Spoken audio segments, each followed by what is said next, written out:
Assalamualaikum, what is up everyone? It's me Gizri in the house. Welcome back, welcome to my channel. Dan aku sentiasa doakan korang yang tengok video ni berada dalam keadaan sehat walafiat dan juga happy selalu. Jangan sedih-sedih, jangan stress, okay? It's not good for your health. And trust me, it is a true story. Sebelum aku start untuk video kali ni, marilah kita sama-sama tadahkan tangan kita untuk berdoa agar kesemua mangsa-mangsa banjir yang berlaku baru-baru ni dipermudahkan segala urusan, sentiasa sabar menjalani ujian ini. Aku walaupun tak berada di tempat kejadian, tapi aku dapat rasakan kesulitan yang dihadapi oleh mereka ni. Tapi itulah bak kata pepatah, berat mata kita memandang, berat lagi bahu memikul. Sama-sama kita doakan kesejahteraan untuk mereka.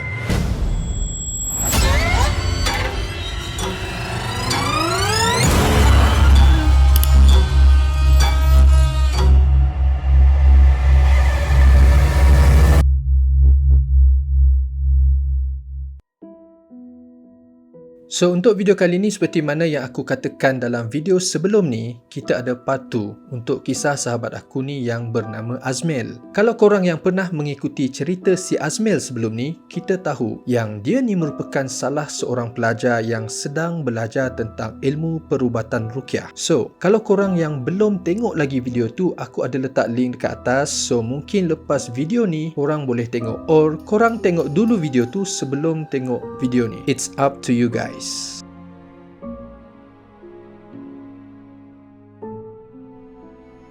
So, si Azmil dan isteri dia ni seperti pasangan suami isteri yang lain juga. Diorang ni hidup gembira tau. Kadang-kadang, biasalah, ada gaduh-gaduh sikit.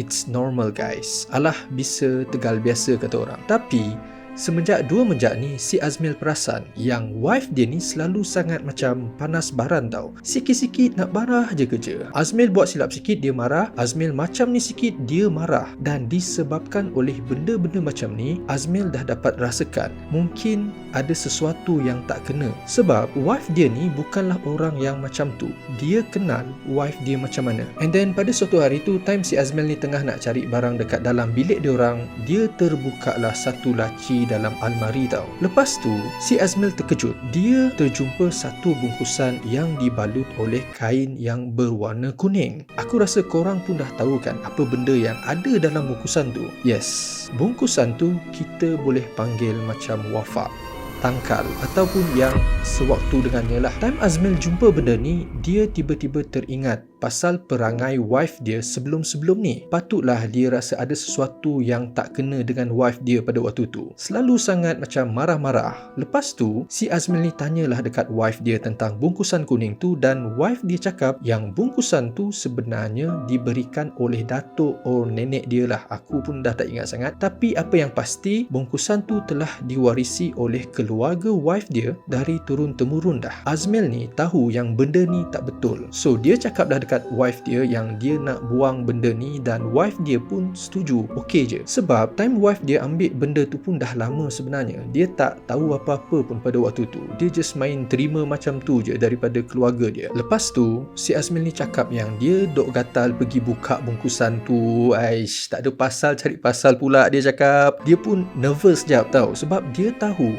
bungkusan tu memang berisi. Ada penghuni yang menjaga benda tu. Tak fikir panjang guys. Si Azmil ni sekali lagi pergi jumpalah kawan dia yang hari tu dan bawalah sekali bungkusan kuning tu. Sesampainya si Azmil ni dekat rumah kawan dia, kebetulan rumah kawan dia ni tak jauh dari rumah mak dia tau. Kawan dia terus sound si Azmil. Dia cakap, apa pula kali ni Mel? Apa pula yang kau bawa ni? Si Azmil ni explain lah apa yang dia jumpa kan. Dan kawan dia cakap yang benda ni yang si Azmil bawa tu merupakan barang lama tau.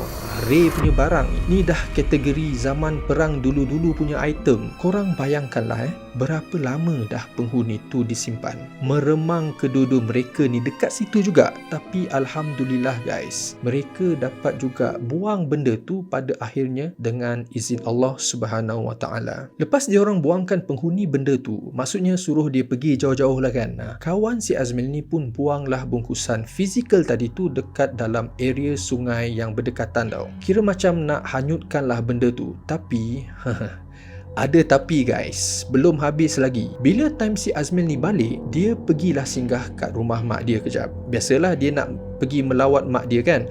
Lepas tu, tak berapa lama dalam rumah mak dia pada waktu tu, part ni jadi seram bagi akulah. Perangai mak dia pula yang berubah. Kalau korang ada tengok video aku sebelum ni, aku pernah cakap yang mak si Azmil ni jenis yang lemah semangat tau. Memang kalau ada makhluk-makhluk halus ni berdekatan dengan dia, dia memang akan kenalah, confirm kenalah. Dan Azmil ni waktu tu dah perasan yang mak dia ni dah kena influence oleh benda tu. Dia tengok mak dia dah tahu dah. Dalam hati dia cakap, pisang apa pula kali ni. Mak dia dah mula buat perangai dah. Sebab agak lama dah sebenarnya mak dia tak kena kacau oleh benda-benda macam ni. Azmil ni dia tak fikir panjang tau. Dia terus call kawan dia sekali lagi untuk tengok keadaan time tu. Bila kawan dia sampai dekat rumah Azmil, kawan dia cakap, Allah, rupa-rupanya benda yang diorang buang awal tadi tu pergi ikut si Azmil ni balik. Sekali lagi guys, meremang kedua-dua dekat situ juga. Bungkusan yang dihanyutkan awal tadi tu sebenarnya tak hanyut properly. Dia stuck dekat satu tempat. Sebab tu Azmil ni cakap yang benda tu pergi ikut dia balik ke rumah mak dia. Lepas tu, diorang ni buanglah benda tu sekali lagi tau. Kali ni memang diorang pastikan yang benda tu memang tak ikut dah.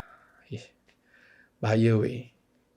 Boleh pula benda tu ikut balik. Sebab Azmil cakap yang makhluk ni sebenarnya memang lama dah hidup tau. Dari zaman perang dulu-dulu dah. Tu yang agak complicated sikit untuk diorang nak buang benda tu. Tapi itulah, kita tahu macam biasa, makhluk ni tiada kuasa. Yang berkuasa hanyalah Allah Subhanahu Wa Taala.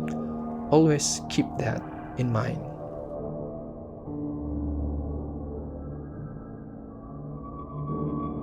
Kisah yang kedua ni berlaku dekat tempat kerja si Azmil. Waktu tu, diorang ni tengah bekerja tau. Azmil ni dia bekerja dekat area counter hospital. Dan dia cakap kejadian itu berlaku waktu dekat counter tu juga. Just imagine. Waktu orang tengah busy-busy bekerja ni, benda tu berlaku. Dan waktu tu, si Azmil ni kerja macam biasa tau dekat bahagian counter tu. Then suddenly, member dia, staff dekat situ juga tiba-tiba lalu dekat belakang Azmil. Dan time dia lalu tu, si Azmil ni terus cakap lebih kurang macam ni dekat member dia tu. Jauhnya kau bermain sampai ke sini kau ikut dia Lepas tu si Azmil tengoklah ke arah member dia tu kan. Member dia dah duduk dekat sebelah kiri Azmil tau. Tapi member dia ni just tundukkan kepala. Dia duduk dekat situ, tunduk kepala macam ni. Member si Azmil ni merupakan seorang perempuan lah. Dengan tak semena-mena guys, member dia tadi tu terus reply balik dekat si Azmil. Kau jangan kacau urusan aku. Baik kau pergi sebelum aku apa-apakan kau. Korang nak tahu tak? Rupa-rupanya ada sesuatu di dalam badan member dia ni. Dan Azmil dah dapat detect benda tu. Lepas tu si Azmil ni sambunglah balik kerja dia. Dia just biarkan member dia dekat situ, alang-alang nak siapkan kerja dia kan. Sebab waktu tu pun sebenarnya dah nak masuk waktu rehat. Dipendekkan cerita, lepas si Azmil ni macam dah settle kerja dekat situ, dekat kaunter tu, kaunter pun dah tutup, semuanya settle, secara automatiknya guys, member dia dekat sebelah tadi tu terus pergi tampar muka si Azmil ni. Terkejutlah member kan. Sebenarnya bukanlah member dia yang tampar si Azmil ni. Tak, benda yang ada dekat dalam badan member dia yang tampar. Lepas tu si Azmil ni terus angkat tau. Benda tu cakap dekat si Azmil, pergi, aku tak suka kau dekat sini. Lepas tu si Azmil ni selamba je dekat tepi tu. Dia tanya balik dekat member dia tu, kau nak apa? Apa tujuan kau datang kat sini? Walaupun member dia ni tutup mata, dia boleh tunjukkan jari ke arah Azmil dengan tepat tau. Azmil dekat bahagian kanan, dia tunjuk kanan. Azmil dekat bahagian kiri, dia tunjuk kiri. Kalau dekat belakang pun, dia tunjuk dekat belakang guys. Macam ni Dia tahu dekat mana tempat Azmil berada walaupun dia tutup mata. Lepas tu, member dia cakap lagi dekat si Azmil ni, pergi, biarkan aku dengan dia. Aku tengah panas ni. Pergi. Lepas member dia cakap macam tu, dia terus bersilat guys. Dia terus buka bunga dia dekat situ guys, macam ni. Lebih kurang macam tu lah dia buka bunga dia time tu. Silat Dia ingat dia kuat lah bila buat macam tu. Aduh. Lepas tu, si Azmil ni buatlah apa yang patut untuk mengusir benda yang ada dekat dalam member dia tu. Memang boleh tahan kecoh lah keadaan waktu tu dia cakap, dan lepas selesai semua ni, barulah dia tahu yang benda tu sebenarnya dihantar oleh seseorang dekat member dia ni. Sebab dia cakap kira macam member dia ni kena buatan orang lah. Benda ni ada kaitan dengan hal-hal percintaan. Mungkin orang tu suka atau dengki dekat member dia sebab cinta ditolak ke, tak dilayan ke, kita tak tahu. Lebih kurang macam tu lah dia punya sebab, guys. So guys, benda-benda macam ni kita tak boleh nafikan. Memang wujud. Ada orang yang suka dekat kita, ada yang dengki, macam-macam lah yang ada dekat dunia ni. Dan harapan aku, semoga kita semua dijauhi dari perkara-perkara macam ni. Dan sebagai seorang manusia, kalau boleh, try jauhkan rasa iri hati dekat orang. Sebab syaitan memang sentiasa menunggu peluang untuk menghasut kita, untuk melakukan perkara-perkara terkutuk macam ni. Mereka akan cuba menyesatkan kita selagi mana yang boleh, sehinggalah tiba hari kiamat kelak. Buat baik berpada-pada kata orang, buat jahat jangan sekali. Dan ingat, dunia kita sekarang ni hanyalah sementara. Akhirat jualah yang selamanya. Aku rasa setakat ni saja untuk video kali ni. Terima kasih kepada korang yang sanggup tengok video aku sampai habis. Aku sangat-sangat menghargai effort korang. Thank you so much, guys. So hit that like button if you like this video, share it to your friends and family, subscribe kalau korang belum lagi subscribe channel aku, and I'll see you guys again in the next video. Peace.